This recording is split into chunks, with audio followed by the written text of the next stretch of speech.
Well, if you're looking for something to read, we've got a couple of picks that are perfect for this summer. This morning, author Patricia Fisher joins us to give us her book picks for the month of July. It's so good to see you. Yes. How have you been? Pretty good. Even better that it's Pina Colada Day. Well, hey, I mean, let's start right there because I think I need a good pina colada at this point. Right. And we've got a lot of fun drink books this morning, but Right. let's talk about the pina colada. Give me a little history there.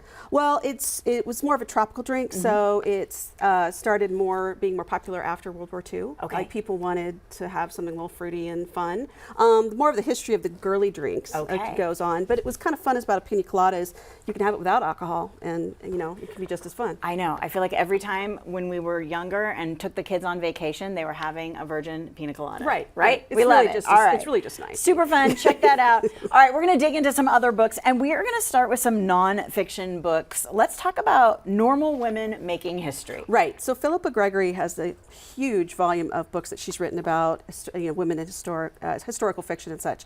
But this book is about 900 years of just the average everyday woman. Okay. And they were farmers and pirates and soldiers and I mean all these different things. So she's collected all this information, and it's like a middle grade read. Okay. But like anything, I think you can learn something from any book. Okay. Right? And today we're talking about authors that have a really long backlist. So Yes. we've got some other books in this series, and there's also a fiction series from the same author, right? Right. She writes beautifully vivid stories about people in history, but she takes her own take on everything and how it worked out. Super fun. All right, we got to talk about something that everybody's talking about right now, which is aliens. So we have Take Me to Your Leader, Perspectives on Your First Alien Encounter. Right. So Neil deGrasse Tyson is an astrophysicist. He's lectured at the Tobin several times, but he's talked about, this is basically, he's always wanted to be abducted by aliens. And he's been thinking about this for his entire life. But what he did is he drew descriptions from history and literature and pop culture, and then applied physics to it. So what they might look like, should they show up, how they might travel through space, and then what they think about us upon arrival, and then basic social protocol, like obviously don't punch someone in the face, maybe offer some cake, I don't know. And so it's just a fun little book to sit back and read. All right, let's talk about books for young adults. We have Her Sharp Embrace. Right, so this book is a first of a series, and it's a queer fantasy duology, so 2 books. It's set in New Orleans, and you've got somebody who has certain skills, and then they band up with someone they think is a good group of people, but maybe not so much. And then you have to figure out how to get back in touch with your family. I mean, it's got all the aspects of, where we go and how we get there. Okay. Another book to add to your list is Crown of War and Shadows. So J.R. Ward has a massive backlist. Okay. So this is one of her newest series. Okay. And this is about an outcast, and you've got a forced proximity, choosing mates, dark mercenaries. It's very dark fantasy, very spicy.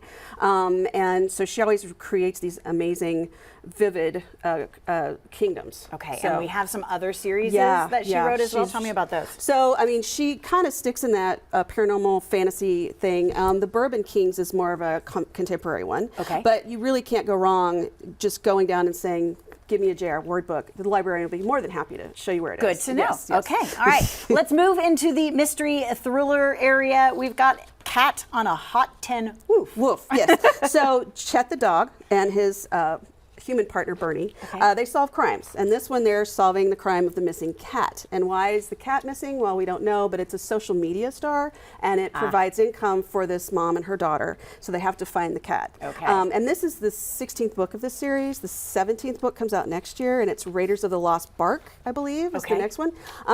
But along with this series, I also wanted to mention the Loyal series with about the 38 stories about dogs who've been rescued, and then you have Devoted, and then you have specifically the rescue book. Okay. But also just dogs doing amazing things every day. I love that. All right, let's talk about some books for women. We've got Liberty Island and Enchanted Hacienda. Right. So understand that the women's fiction means the focus of the story is the relationship and the journey. Romance might be in it, but it's not the center of the story. So you have Liberty Island. It's about a dual timeline, a niece and an aunt who are talking about what family expectations are in these 20-year gap. Okay.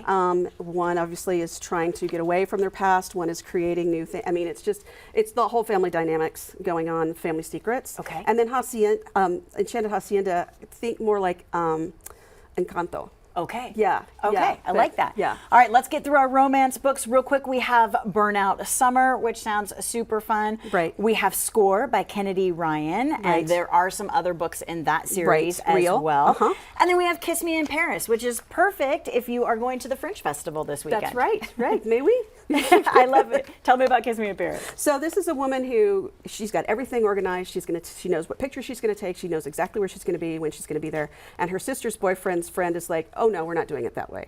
And so it's an opposites attract. But then they both end up seeing more of the city than they planned and just having a better time because they give and take a little bit. Yeah. So many great books Yeah. on our list this morning. And of course, if you want to know more about all of them, you can check in with Patricia. She's got a great website with all sorts of information. She is Patricia Fisher. She is an author and a journalist. You can scan the QR code on your screen. It'll take you straight to all the details. You can also go to patriciawfisher.com and give her a follow on social media as well.